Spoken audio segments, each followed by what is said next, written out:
আসসালামু আলাইকুম ওরহমতুল্লাহি ওবারাকাতুহু। আমাদের চ্যানেলে একজন দর্শক অত্যন্ত গুরুত্বপূর্ণ একটি প্রশ্ন করেছেন। তিনি জানতে চেয়েছেন ইমামতি করে টাকা নেওয়া জায়েজ কিনা। এই প্রশ্নটি যিনি করেছেন তাকে আন্তরিক ধন্যবাদ ও শুকরিয়া জানাই।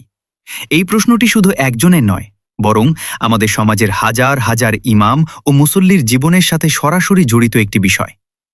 আমরা আজকে এই বিষয়টি গভীরভাবে গবেষণা করে পবিত্র আল কোরআন ও সহিহ হাদিসের আলোকে চূড়ান্ত রায় উপস্থাপন করব। বিসমিল্লাহির রহমানির রাহিম। প্রথমেই একটি গুরুত্বপূর্ণ সত্য কথা বলা দরকার।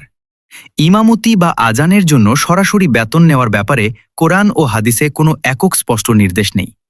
উভয় পক্ষেই দলিল রয়েছে, তাই এই বিষয়টি সঠিকভাবে বোঝার জন্য আমাদের সব দলিল একসাথে দেখতে হবে এবং পরিস্থিতি বিচার করে সিদ্ধান্তে আসতে হবে। প্রথম দলিল, পবিত্র কোরআন শরীফে সূরা আল কাসাসের ২৬ নম্বর আয়াতে আল্লাহ তাআলা বলেছেন, কাজের বিনিময়ে মজুরি দেওয়া একটি স্বীকৃত ব্যবস্থা। আল্লাহ বলেছেন, তাকে মজুর হিসেবে রাখুন, কারণ সেই উত্তম মজুর যে শক্তিশালী ও বিশ্বস্ত। এই আয়াত থেকে স্পষ্ট যে কাজের বিনিময়ে পারিশ্রমিক দেওয়া ইসলামের সম্পূর্ণ স্বীকৃত। দ্বিতীয় দলিল, সহিহ বুখারীর 2276 নম্বর হাদিস এবং সহিহ মুসলিমের 2201 নম্বর হাদিসে একটি অত্যন্ত গুরুত্বপূর্ণ ঘটনা বর্ণিত আছে।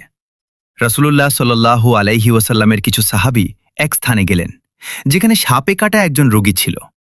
তারা সূরা আল ফাতিহা পড়ে ঝাড়ফুঁক করলেন এবং বিনিময়ে একটি মেষপাল গ্রহণ করলেন।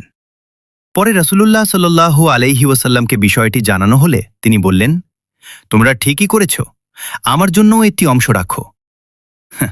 এই হাদিস থেকে প্রমাণিত হয় যে পবিত্র কোরআনের মাধ্যমে সেবা প্রদান করে পারিশ্রমিক গ্রহণ করা সম্পূর্ণ জায়েজ, কারণ স্বয়ং রাসূলুল্লাহ সাল্লাল্লাহু আলাইহি ওয়াসাল্লাম এটি অনুমোদন করেছেন। তৃতীয় দলিল, সুনান ইবনে মাজাহর 2443 নম্বর হাদিসে রাসূলুল্লাহ সাল্লাল্লাহু আলাইহি ওয়াসাল্লাম বলেছেন, শ্রমিকের ঘাম শুকানোর আগেই তার মজুরি দিয়ে দাও। এই হাদিস প্রমাণ করে যে কাজ করলে মজুরি পাওয়া শ্রমিকের অধিকার, এটি দয়া নয়। চতুর্থ দলিল, সহিহ বুখারীর 2070 নম্বর হাদিসে হযরত আয়েশা রাদিয়াল্লাহু আনহা বর্ণনা করেন যে হযরত আবু বকর সিদ্দিক রাদিয়াল্লাহু আনহু খলিফা হওয়ার পর বলেছিলেন, আমি মুসলিমদের কাজে এতটাই ব্যস্ত হয়ে পড়েছি যে নিজে উপার্জন করতে পারছি না, তাই আমার পরিবার বায়তুল মাল থেকে খাবে। এই হাদিস থেকে একটি গুরুত্বপূর্ণ নীতি প্রতিষ্ঠিত হয় যে যিনি মুসলিমদের দ্বীনী সেবায় তার পুরো সময় ব্যয় করছেন এবং অন্য কোনো উপার্জনের সুযোগ পাচ্ছেন না, তার জীবিকার ব্যবস্থা সমাজ বা বায়তুল মাল থেকে করা বৈধ। পঞ্চম দলিল, সুনান আবু দাউদের 531 নম্বর হাদিস এবং নাসাইর 672 নম্বর হাদিসে রাসূলুল্লাহ সাল্লাল্লাহু আলাইহি ওয়াসাল্লাম বলেছেন, এমন মুয়াজ্জিন রাখো যে তার আজানের বিনিময়ে পারিশ্রমিক নেয় না। এই হাদিসটি নিষেধের দিকে ইঙ্গিত করে, তবে এখানে মূল বিষয় হল শর্ত করে দাবি করা নিষেধ, অর্থাৎ এমন মনোভাব যে টাকা না দিলে আজান দেব না বা ইমামতি করব না, এটি এবাদতকে ব্যবসায় পরিণত করা, যা নিষিদ্ধ। ষষ্ঠ দলিল, সহিহ বুখারীর 1 নম্বর হাদিসে রাসূলুল্লাহ সাল্লাল্লাহু আলাইহি ওয়াসাল্লাম বলেছেন, নিশ্চয়ই সমস্ত আমল নিয়তের উপর নির্ভরশীল। এই হাদিস থেকে স্পষ্ট যে বেতন নেওয়া জায়েজ না হারাম তা নির্ভর করে নিয়তের উপর। আল্লাহর সন্তুষ্টির জন্য ইমামতি করে জীবিকার প্রয়োজনে ভাতা গ্রহণ করা এবং শুধু টাকার জন্য ইমামতি করা, এই দুটি সম্পূর্ণ আলাদা বিষয়। এখন আমরা বাস্তব পৃথিবীর দিকে তাকাই। সৌদি আরবে, যে দেশটিকে ইসলামের কেন্দ্রভূমি বলা হয়, সেখানে সাধারণ মসজিদের একজন ইমাম সরকার থেকে মাসিক 4000 রিয়াল পর্যন্ত পান। সৌদি ইসলামিক অ্যাফেয়ার্স মন্ত্রণালয় এটিকে বায়তুল মালিল মুসলিমিন, অর্থাৎ মুসলমানদের সরকারি কোষাগার থেকে প্রদত্ত পুরস্কার হিসেবে বর্ণনা করে। এমনকি মসজিদুল হারামের প্রধান ইমাম শাইখ আব্দুর রহমান আস সুদাইস সরকার থেকে মাসিক বেতন পান। বিশ্বের সবচেয়ে পবিত্র মসজিদের ইমাম যদি বেতন নিতে পারেন, তাহলে এটি কোনোভাবেই হারাম হওয়ার প্রশ্ন আসে না। বাংলাদেশেও সরকার 2015 সালের জাতীয় বেতন স্কেলে ইমাম, মুয়াজ্জিন ও খাদেমদের নির্দিষ্ট গ্রেডে অন্তর্ভুক্ত করেছে। এখন আমরা 3টি পরিস্থিতি আলাদাভাবে বিশ্লেষণ করি। প্রথম পরিস্থিতি, একজন ইমাম তার সম্পূর্ণ সময় মসজিদে ব্যয় করছেন, অন্য কোনো আয়ের সুযোগ নেই এবং মসজিদ কমিটি তাকে বেতন দিতে চায়। এই ক্ষেত্রে হযরত আবু বকর রাদিয়াল্লাহু আনহুর প্রতিষ্ঠিত নীতি এবং সহিহ বুখারীর হাদিস অনুযায়ী এটি সম্পূর্ণ জায়েজ।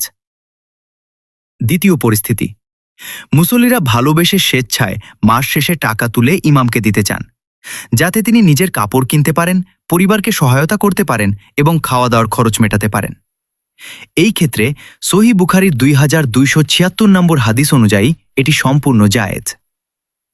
রাসূলুল্লাহ সাল্লাল্লাহু আলাইহি ওয়াসাল্লাম নিজে মুয়াজ্জিন আবু মাহজুরাকে রূপার একটি থলি উপহার দিয়েছিলেন, যা সুনান নাসাইর 632 নম্বর হাদিসে বর্ণিত আছে। তৃতীয় পরিস্থিতি, ইমামতির পাশাপাশি একটি ছোট ব্যবসা করা। স্বয়ং রাসূলুল্লাহ সাল্লাল্লাহু আলাইহি ওয়াসাল্লাম ব্যবসা করতেন এবং সাহাবীরাও দিনের কাজের পাশাপাশি জীবিকা অর্জন করতেন।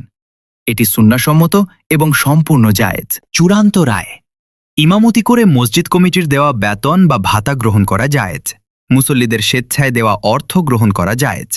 ইমামতির পাশাপাশি ছোট ব্যবসা করা জায়েজ ও সুন্নাহসম্মত।